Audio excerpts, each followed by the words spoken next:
नमस्कार, मी ऋषी देसाई. सुवर्ण कोकण सामर्थ्य महाराष्ट्राच्या विशेष कार्यक्रमात आपलं स्वागत. या कार्यक्रमाच्या निमित्तानं आपण दररोज अशा एका व्यक्तीला भेटत असतो की उद्योजकता, कृषी क्रांती आणि मेहनत या सगळ्या गोष्टींना ज्यांनी बांधले आणि याची एक सुंदर यशोमालिका निर्माण केली. अशाच एका व्यक्तित्वाशी आज आपण भेटणार आहोत. आज आपल्यासोबत सिंधुदुर्ग जिल्ह्यातील निवती येथले श्याम सारंग आहेत. स्वागत आपलं श्यामजी. खरं तर तुमच्याकडे पाहिल्यानंतर अथांग असणाऱ्या समुद्र किनाऱ्यातनं किती आपण सोनं निर्माण करू शकतो, कारण मत्स्य व्यवसाय म्हणजे जिवंत फिश पकडणे आणि त्याची मार्केटमध्ये विक्री करणे यापेक्षाही ती फिश सुकवून त्याची एक इंडस्ट्री आपण उभी केली आहे.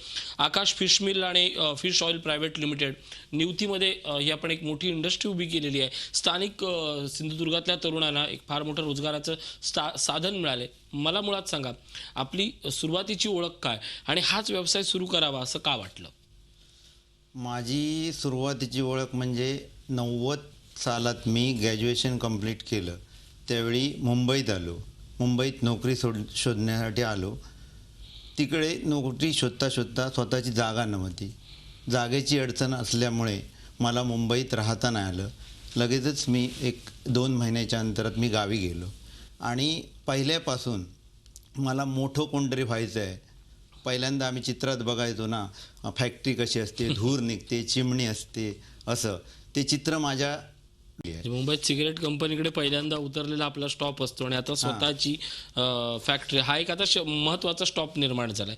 आता मला सांगा की आकाश फिश मिलचं स्वप्न का पाहिलं आणि कसं पूर्णत्वास गेलं? पहिल्यांदा मी एक फिशरमॅन म्हणून काम केलं. त्याच्यानंतर छोटा मोठा व्यापार चालू केला. बरं. आणि त्या व्यापारात मला थोडंफार यश मिळत गेलं. बरं. आणि त्याच्यानंतर 2000 सालात आमच्या इकडे मिनी पर्शियन डेव्हलप झालं. मिनी पर्शियनच्या माध्यमातून तारली हा मासा प्रचंड प्रमाणात मिळू लागला. तो तारली माशाला लोकल मार्केट असं नसतं, कारण त्याच्यात काटे असतात, त्यामुळे लोक खायला बघत नाही. त्याच्यातला 90% मासा हा सुकवायचे लोक.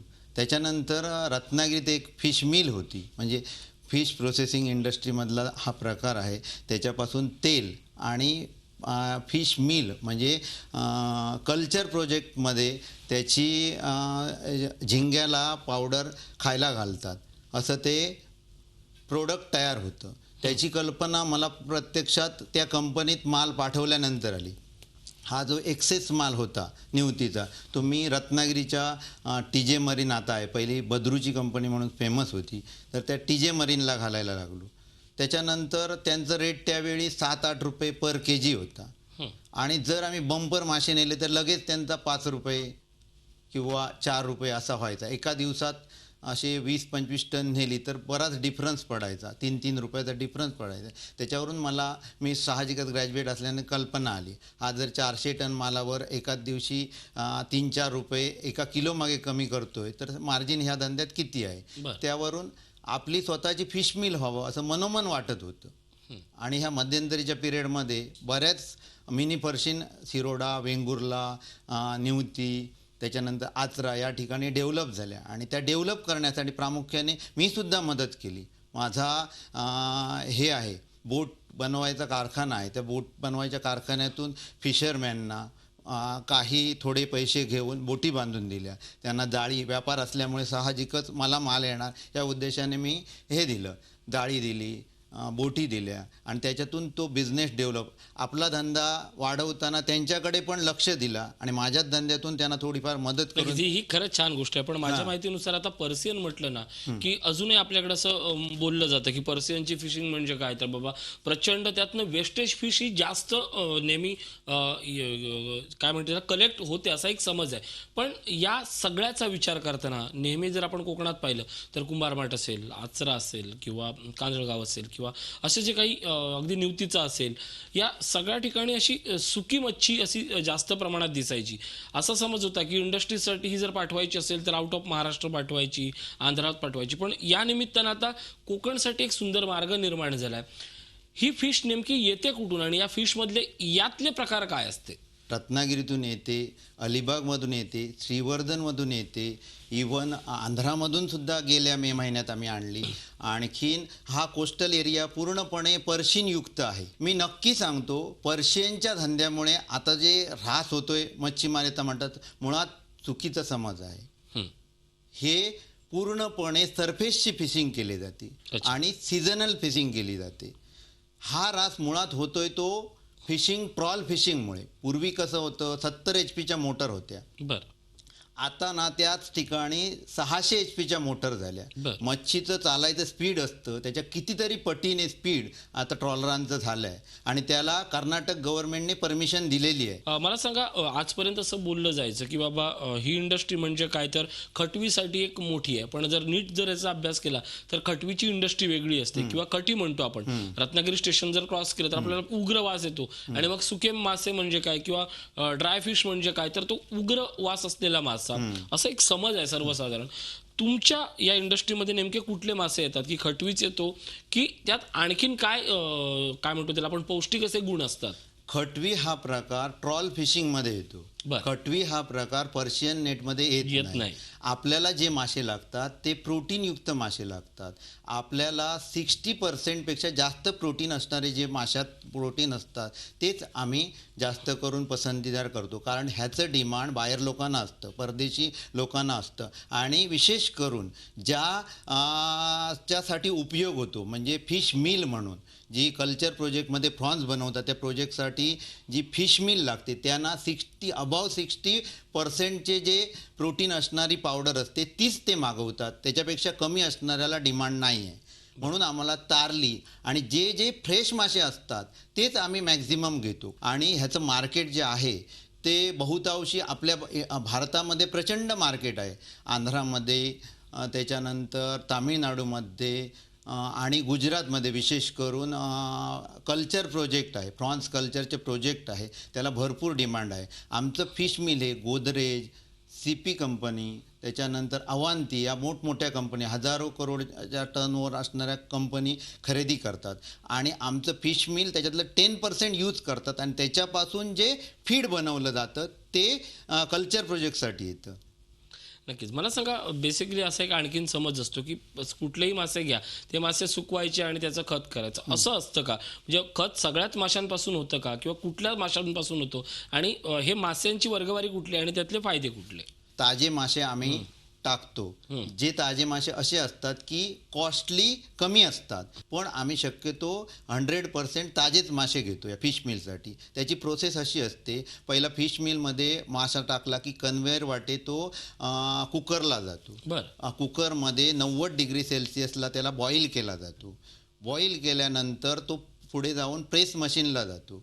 प्रेस मशीनला गेल्यानंतर त्याला प्रेसिंग झाल्यानंतर त्याच्यातून पाणी आणि ऑइल बाहेर पडतं आणि लगदा जो असतो म्हणजे आपल्याला मीठ म्हणता येईल, तो मीठ असतो तो ड्रायरला जातो. ड्रायरला बारीक होतो आणि सुका होतो. त्याच्यात पाण्याचे घटक असतात ते कमी होतं, हीटने तो सुका होतो आणि पुढे तो सिवरला जातो.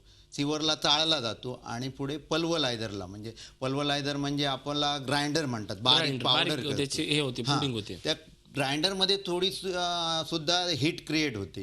हीट क्रिएट झाल्यानंतर ती कूलरला पाठवली जाते आणि कूलरवरून तो पॅकिंग मशीनला जातो, एकदम फिनिश प्रोडक्ट. आणि इकडे काय होतं, ज्यावेळी पाणी आणि ऑइल बाहेर पडतं ते डिकंटेनरला जातं.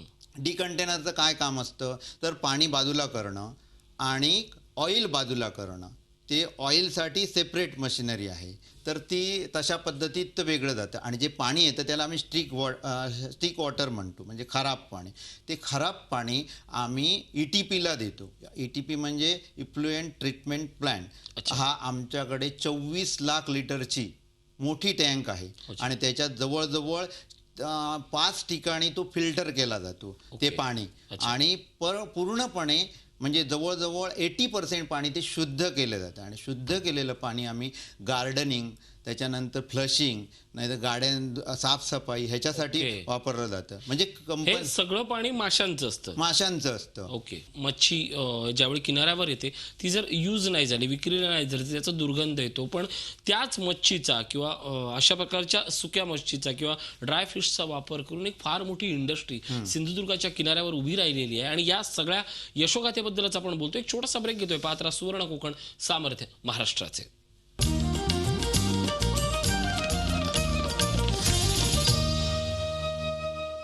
ब्रेकनंतर स्वागत. आपण बोलतो श्याम सारंग यांच्यासोबत. श्याम, मला सांगा की आपण ऑइल इंडस्ट्रीबद्दल बोललो. मुळात हे ऑइल येतं कशाही सांगितलं प्रोसेस, पण या ऑइलची जगाच्या बाजारपेठेत काय मागणी आहे, म्हणजे प्रत्येक माशाच्या तेलाप्रमाणे, आणि याचा टर्नओव्हर किती आहे? जगाच्या बाजारपेठेत आत्ताची जी रेकॉर्ड्स आपल्या ऑफिशियल रेकॉर्ड्स आहेत ती 2012 सालातली रेकॉर्ड्स आहेत. तर 2012 सालात आपल्या पूर्ण भारतात जवळजवळ 39 ते 40 फिश मिल होत्या. त्याच्यातलं कर्नाटक राज्यात 23 ते 25 फिश मिल होत्या, म्हणजे लायसन होल्डर. त्याच्यानंतर तामिळनाडूत 1 होती, केरळामध्ये 2 होत्या, आणखीन आपल्या महाराष्ट्रात 4 ते 5. नक्कीच. ते तेल लागतं कशासाठी बेसिकली? हे तेल म्हणजे ह्या तेलात ओमेगा 3 कंटेंट्स असतात. हे तेल आपल्या शरीराला अतिशय उपयोगी आहे. याचं कारण काय, तर शरीरातलं कोलेस्ट्रॉल आहे ते पूर्णपणे कंट्रोलमध्ये येण्यासाठी हे तेलापासून टॅबलेट बनवले आहे. म्हणजे फार्मास्युटिकल इंडस्ट्रीज फॉरेन कंट्रीतल्या सगळ्या डिमांड करतात ह्या तेलासाठी आणि भरपूर मागणी आहे. आपल्याकडे तेलच नाही एवढी मागणी आहे. तेल बाहेर पडायच्या आधी ह्यांच्या ऑर्डर असतात, बुकिंग ऑर्डर असतात. तर हे तेल अतिशय महत्त्वाचा घटक आहे आपल्या शरीराला उपयोग. म्हणजे आपलं जे ब्लॉकेज वगैरे असतं, एका तर डॉक्टरने मला असं सांगितलं की जर तारली हा मासा 1 महिना कंटिन्युअस खाल्ला तर आपलं जर 55% ब्लॉकेज असेल तर 20% वर ते येईल. अरे, आता ह्याचं डॉक्टरला जास्त माहिती आहे, मी त्याचा सायंटिफिक अभ्यास केलेला नाही, पण ही सत्य घटना आहे. आणि खरोखरच बऱ्याच लोकांचा अनुभव असा आहे की तारली खाल्ल्यामुळे आपल्याला हे शारीरिक कंडिशन चांगली होते. नक्कीच. जसं आपण तेलबद्दल म्हटलं, तसं दुसरी महत्त्वाची गोष्ट राहते की जो आपला दुसरं जे सेक्टर आहे, जे फीड तयार होतं किंवा जी भुकटी तयार होते, ती आपण कुठे एक्सपोर्ट करतो, म्हणजे भारतात त्याची किती मागणी आहे किंवा जगात त्याची किती मागणी आहे, आणि त्याचे वापर कसे केले जातात? ह्या बुकटीचा वापर प्रत्यक्षात CP गोदरेज मगाशी सांगितल्याप्रमाणे ह्या कंपन्या आहेत ते फीडच बनवतात. ते फीड प्रॉन्स कल्चर प्रोजेक्टसाठी वापरतात. आमच्या भारतामध्ये ह्याच्यात आंध्र प्रदेशमध्ये बरेच मोठे 200 एकर 300 एकरचे मोठमोठे प्लॅन्ट आहे आणि टन वाईज त्यांचं प्रोडक्शन असतं. 300 टन 400 टन एक पॉइंट होल्डर हे क्रॉप काढतो त्याचा. तर त्यांना टना वाईज त्यांना हे लागतं, फीड लागतं. हे फीड ते अवांती, गोदरेज आणि CP नामवंत कंपन्या आहेत फीड बनवणाऱ्या. त्या नामवंत कंपन्या आमच्याकडून कॉन्ट्रॅक्ट घेतात. 500 टन 1000 टन 2000 टन अशा ऑर्डर देतात. त्यांना 20-25 टनांची ऑर्डर चालत नाही. 20-25 टनाची कोण किरकोळ लोक घेतात ऑर्डर. आणखीन अशा पद्धतीने ते आमच्याकडून मागणी करतात. त्याच्यानंतर त्याच्यात आणखी आमचं 10% मटेरियल वापरतात फिनिश प्रोडक्ट आणि 90% इतर सोयाबीन इतर काही त्यांचे घटक असतात ते वापरतात आणि त्याच्यापासून ते फीड बनवलं जातं आणि ते फीड ते प्रॉन्स कल्चरसाठीच वापरलं. 70% फीड हे ह्याच्यासाठी वापरलं जातं, आपल्या प्रॉन्स कल्चरसाठी वापरलं जातं. मला सांगा, ही जशी 2 गोष्टी आहेत, तसं आणखीन एक महत्त्वाचं, अशा पद्धतीचे प्लांट म्हटले की ज्या पद्धतीनं मी सांगितलं की प्रचंड फार मोठा वास असतो आणि उग्रवासामुळे या इंडस्ट्रीकडे ना इन्व्हेस्टमेंट वाले त्याच्यात गुंतवणूक करतात, ना गावकरी याला सपोर्ट करतात. पण तुमच्याकडे मात्र हा कुठलाही उग्र दर्प येत. मनात तो विषय आलेलाच. प्रामुख्याने आम्ही कोकणात आहोत आणि पर्यटनाचा इथे जोर आहे, त्याच्यामुळे वास येणार ह्या इंडस्ट्रीतून हे माहिती होतं. तर हे वास येण्यासाठी आम्ही भरपूर अभ्यास केला. त्याच्यासाठी एक गव्हर्नमेंट ऑफ इंडियाचं रिसर्च सेंटर आहे चेन्नईला. त्याच्यातला एक सायंटिस्ट, म्हणजे जो भारतात फेमस आहे अशा सायंटिस्टने एक डिझाईन तयार केलं. ते डिझाईन पहिलं तामिळनाडूत एका फॅक्टरीत त्याने वापरलं आणि ते बायोफिल्टर प्रोजेक्ट म्हणतात. तो बायोफिल्टर प्रोजेक्टचं काम काय, वास कंट्रोलमध्ये करणे, 90% वास कंट्रोल करणे. त्याचा अभ्यास आम्ही तिथे त्या प्रोजेक्टवर जाऊन बघितला. तर बायोफिल्टरमध्ये काय असतं, संपूर्ण इतर फॅक्टऱ्या सर्रासमध्ये फिश मिल ह्या ओपन असतात. आमची फॅक्टरी ही इंडियातली दुसरी, भारतातली दुसरी फॅक्टरी अशी आहे की सील बंद आहे. पब पॅनलने पूर्णपणे सील केलेलं आहे. तुम्ही येऊन तुमचं पॅनल बघू शकता त्याला. आणि त्याचा वास ना एक्झॉस्ट केला जातो, एका टनेलमध्ये एक्झॉस्ट केला जातो. आणखीन तो 60 HP 40 मोटर आहेत त्या बायोफिल्टरला. तो एका चॅनेलमध्ये टाकला जातो. तो चॅनेल अशा पद्धतीने सील पॅक केलेला आहे की त्याला कुठूनही हवा येण्याचा चान्स नाही. बरं. आणि तो अशा पद्धतीने सोडला जातो की त्याला 2-2 फुटावर 12 इंचाचे पाईप टाकलेले आहेत आणि त्याला हजारोनी होल घातलेले आहेत. बरं. आणि ते पाईप पूर्णपणे पॅक केले आहेत. दगडाने 60-40च्या दगडाने पॅक केले आहेत. त्याच्यावर जवळजवळ 200 टन शिंपले बरं. पसरवले आहेत. त्याची कारणं सायंटिफिकली वेगळी आहे. पाणी ॲब्सॉर्ब करण्याची ताकद त्या शिंपल्यामध्ये शिंपल्यात जास्त असते. त्याच्यानंतर फायबर भुसा म्हणजे ह्याचा नारळाचा भुसा त्याच्यावर टाकलेला आहे. काथा जवळजवळ 160 टन काथा आम्ही ठिकठिकाणातून आणला. केरळातून आणला.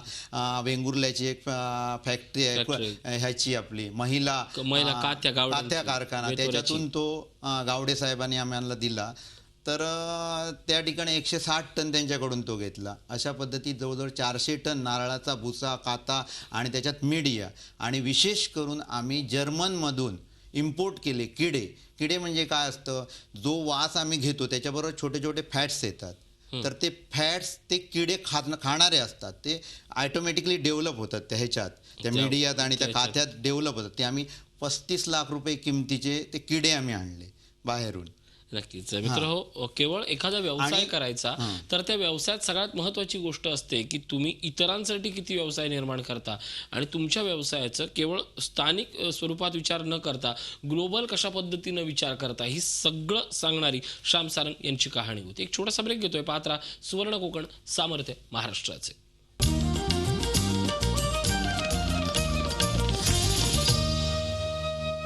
ब्रेकनंतर स्वागत. आपण बोलतो श्याम सारंग यांच्यासोबत. श्याम, ही सगळी इंडस्ट्री आम्हाला तुम्ही समजावून सांगितली. मला सांगा, या पुढचं पाऊल तुमचं नेमकं या सगळ्या इंडस्ट्रीसाठी किंवा सिंधुदुर्गासाठी, कोकणसाठी काय असणार आहे? हे बघा, ह्या इंडस्ट्रीतून आम्ही आधी फॅक्टरीमध्ये 200 लोकांना काम दिलेलं आहे. नक्कीच. त्याच्यापैकी जवळजवळ 22 ते 25 केळूस गावातील लोकांना काम दिलं आहे. अजूनही आमचा प्रयत्न आहे की लोडिंग सेक्शनमध्ये 20 ते 25 जणांची लोकलची बॅच तयार करायची. म्हणजे आता प्रॅक्टिस करून त्यांना तयार करून नंतर हळूहळू 70% आपल्याच गावातले लोक ह्या फॅक्टरीत भरायचे आहेत. त्याच्यामुळे ॲटोमॅटिकली हे या सगळ्यांना स्वयंरोजगाराला एक वाट दिशा निर्माणच आहे. नक्कीच. पुढे बोला. आत्ता आम्ही जवळजवळ 8,000पासून ते 1 लाख, मॅनेजरला 1 लाख रुपये पगार आहे. अरे वा. हां. आणि दुसरी गोष्ट म्हणजे केळूस गावाला रेव्हेन्यू पण मिळतं. त्याच्यानंतर आम्ही असं ठरवलं आहे की शिक्षणासाठी केळूसच्या मुलांना काही मदत करायची. एक ॲम्ब्युलन्सची व्यवस्था गावासाठी करायची कंटिन्युअसली, म्हणजे फ्रीमध्ये. ओके.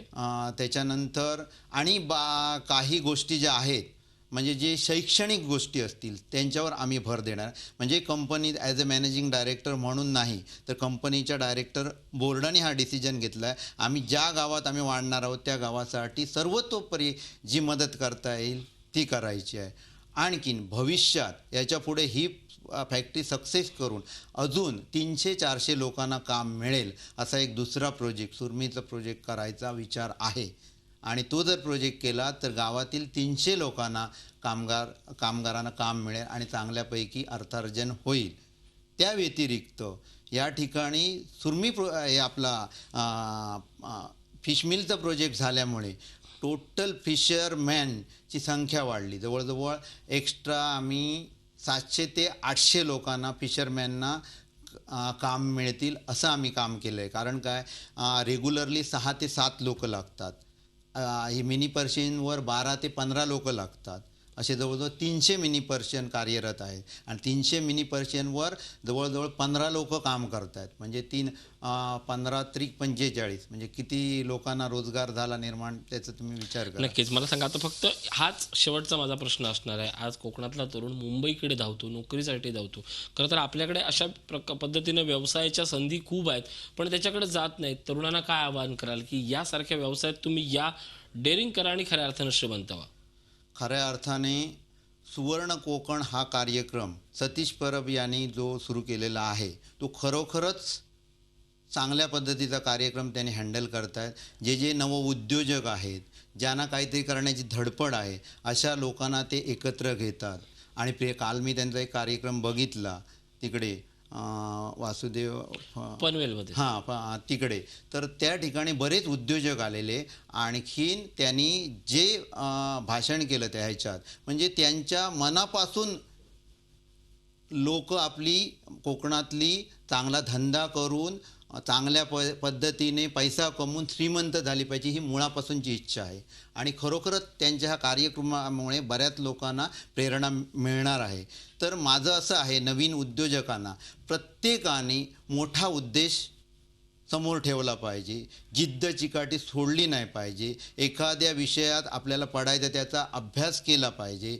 आणि पैशांसाठी बँका पडलेल्याच आहे. आपण जर व्यवस्थित ट्रीट केलं तर बँका आपल्याला भरघोस असं कर्ज उपलब्ध करून देतात. त्याच्यासाठी आपल्याला आपली ॲबिलिटी दाखवावी लागते. पहिल्यांदा ॲबिलिटी दाखवल्यानंतर बँका मदत करतात. आणि आपला उद्देश जर चांगला असेल तर आपल्या कोकणातच काय संपूर्ण भारत आपला सुजलाम सुफलाम होण्यास वेळ लागणार नाही. नक्कीच. पण हे मुळात आपली इच्छाशक्ती प्रचंड पाहिजे. नक्कीच. जर आपली इच्छाशक्ती इच्छाशक्ती पाहिजे आणि तुमच्यासारखे करणारे हात पाहिजेत. मित्र, केळूस, निवती, म्हापण या 3 गावांपुरतंच नाही तर अवघ्या सिंधुदुर्ग जिल्ह्यासाठी ही जी आकाश फिश मिल आणि फिश ऑइल प्रायव्हेट लिमिटेड आहे ती एक संजीवनी बनते. सुवर्ण कोकणच्या माध्यमातून आणि अशा प्रकारच्या सगळ्या गोष्टींच्या माध्यमातून नेहमी चालना दिली जाते अशा प्रकारच्या उद्योजकांना. आज श्याम सारंग यांनी येऊन या व्यासपीठावरून आपली सगळी यशोगाथा तुमच्यापर्यंत सादर केली, विशद केली. श्याम सारंग इथं आलात, तुम्ही खूप सुंदर माहिती दिलीत. आभार. नमस्कार.